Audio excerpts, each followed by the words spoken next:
Pengasuh Pondok Pesantren Zainul Hasan Genggong, Kiai Haji Muhammad Hasan Mutawakil Alallah SHMM, yang saya hormati Rektor Unzah Bapak Dr. Abdul Aziz Wahab, dan yang saya hormati dosen pengampu mata kuliah strategi pembelajaran, yaitu Ibu Nurfitri Amalia MPD.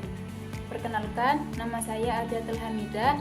Di sini saya akan memenuhi tugas UTS strategi pembelajaran.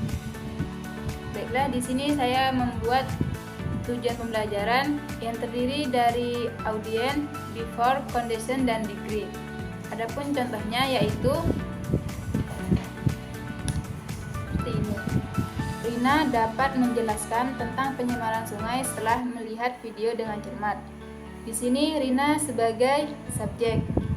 Kemudian dapat menjelaskan tentang pencemaran sungai yaitu sebagai tingkah laku atau kata kerja. Kemudian ada setelah melihat video yaitu sebagai condition yaitu keadaan. Kemudian dengan cermat itu sebagai degree atau patokan yang dicapai. Di sini menjelaskan tentang pencemaran sungai. Baiklah, di sini saya akan menjelaskan tentang pencemaran sungai. Pencemaran sungai merupakan masalah serius yang mengancam kesehatan manusia, ekosistem, dan keberlanjutan lingkungan.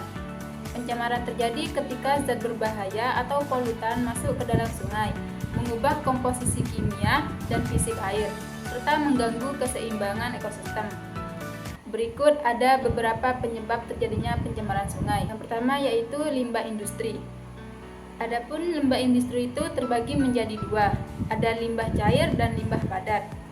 Limbah cair industri sering membuang limbah cair yang mengandung logam berat, bahan kimia beracun, dan zat organik berbahaya ke sungai. Limbah ini dapat menyebabkan kematian ikan, merusak habitat, dan mencemari air minum. Adapun yang kedua yaitu limbah padat. Limbah padat seperti plastik, logam, dan limbah medis yang juga dapat mencemari sungai. Limbah padat ini dapat menyumbat aliran air, merusak habitat, dan menjadi tempat berkembangnya penyakit. Adapun yang kedua yaitu limbah rumah tangga. Adapun limbah rumah tangga yaitu air limbah dari rumah tangga yang mengandung deterjen, sabun, dan kotoran manusia yang dapat mencemari sungai. Yang kedua yaitu sampah. Sampah rumah tangga seperti plastik, kertas, dan botol yang dibuang ke sungai dapat menyebabkan pencemaran. Adapun yang ketiga yaitu limbah pertanian.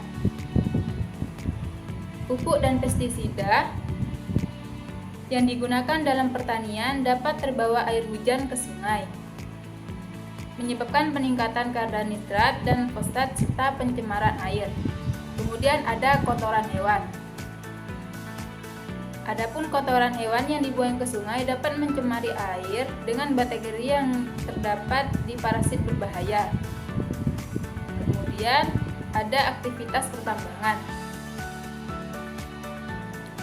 Seperti logam berat, aktivitas pertambangan dapat melepaskan logam berat seperti merkuri, arsenik, dan kadmium ke sungai yang sangat berbahaya bagi kesehatan manusia dan lingkungannya. Kemudian ada sedimentasi, yaitu proses penambangan dapat menyebabkan erosi tanah yang sedimentasi di sungai yang dapat mengganggu aliran air dan habitatnya. Adapun dampak dari pencemaran sungai yaitu kesehatan manusia. Air sungai yang tercemar dapat menyebabkan berbagai penyakit seperti diare, kolera, dan tifus. Yang kedua, ekosistem. Pencemaran sungai dapat membunuh ikan, merusak habitat, dan mengganggu rantai makanan. Yang ketiga yaitu kehilangnya sumber air. Pencemaran sungai dapat menyebabkan air menjadi tidak layak dikonsumsi, sehingga mengancam ketersediaan air bersih bagi manusia dan makhluk hidup lainnya. Kemudian yaitu ada kerugian ekonomi. Pencemaran sungai dapat menyebabkan kerugian ekonomi seperti penurunan hasil penangkapan ikan, ekonomi, dan kerusakan infrastruktur dan biaya pengobatan penyakit. Adapun upaya mencegah pencemaran sungai yaitu mengolah limbah. Pengolahan limbah industri, rumah tangga, dan pertanian secara tepat sangat penting untuk mengurangi pencemaran sungai. Kemudian menggunakan pupuk dan pestisida yang ramah lingkungan. Penggunaan pupuk dan pestisida yang ramah lingkungan dapat mengurangi dampak negatif terhadap sungai. Kemudian ada peningkatan kesadaran. Peningkatan kesadaran masyarakat tentang pentingnya menjaga kebersihan sungai dapat menjaga kebersihan pencemaran. Di sini pencemaran sungai merupakan masalah kompleks yang membutuhkan upaya bersama dari pemerintah, industri, masyarakat untuk mengatasinya. Dengan menerapkan langkah-langkah pencegahan dan pelangganan yang tepat, kita dapat menjaga kelestarian sungai dan memastikan keberlanjutan lingkungan untuk generasi mendatang. Mungkin itu saja yang bisa saya sampaikan, kurang lebihnya mohon maaf. Assalamualaikum warahmatullahi wabarakatuh.